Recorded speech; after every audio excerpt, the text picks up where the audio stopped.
another story is about 3 birds. One bird is mountain bluebird. Okay, mountain bluebird. And the next bird is a turkey. Actually, there's lots of turkeys involved. Okay. And the third bird is a gull. A gull, okay. Is this ringing a bell at all? No, not yet. That somehow does not surprise me. Okay, there's over in Turkey, the country of Turkey. Ah, yes. There are lots of Turks running around, quite upset about Twitter being shut down. Yes, okay. So hopefully, now it's making sense. This is ringing a bell now. So the goal in this story is the president of Turkey. Mm-hmm. He's not the one that's trying to shut down Twitter. It's actually the prime minister. His name is Tayyip Erdogan, I believe. That pronunciation is under review currently. Okay. I don't know if that's the way you say it, but there is apparently some audio that's being spread on Twitter that pretty much incriminates him for some, what's the word I'm looking for? Some corruption. Turkish Prime Minister Tayyip Erdogan has shut down micro-blogging platform Twitter, saying that he does not care about the international response, promising to show everyone what he described as the power of the Turkish Republic. There are about 10 million Twitter users across Turkey. The comments came as part of an increasingly bitter election campaign in the run-up to the March 30th local elections. Some protesters were lined up along the street, and they had 2 posters. And in the posters, there was one of them was the bird with a Hitler mustache and hairdo, and it said Twitler.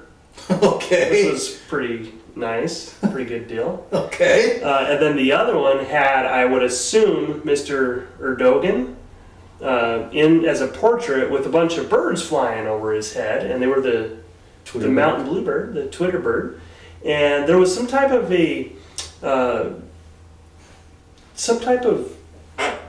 material, substance that was dripping off his head, about the consistency of milkshake or pudding. Okay. I don't know what it was. You don't know what it was. But no, it was not very flattering. I don't suppose it was. The number of tweets from Turkey reportedly rose 138% within hours. That's as users found easy ways to bypass the ban.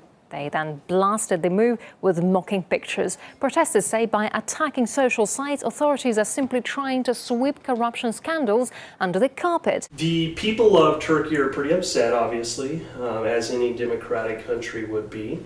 They should have their democratic right, their freedom of speech and expression.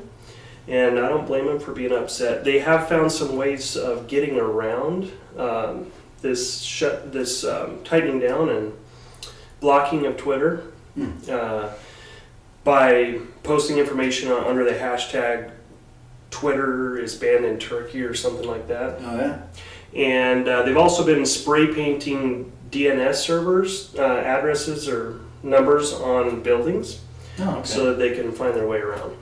All right. And so I have a conspiracy theory about it all. Okay. I believe they're just trying to get him out because his name has nothing to do with the bird. That's gotta be it. That's gotta be it.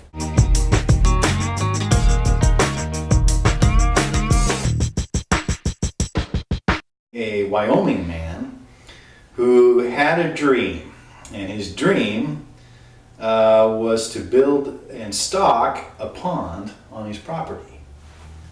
Yes. Fishing pond? Fishing pond, and also to attract wildlife. Oh, nice. So ducks and geese and things like that. They come and eat the fish.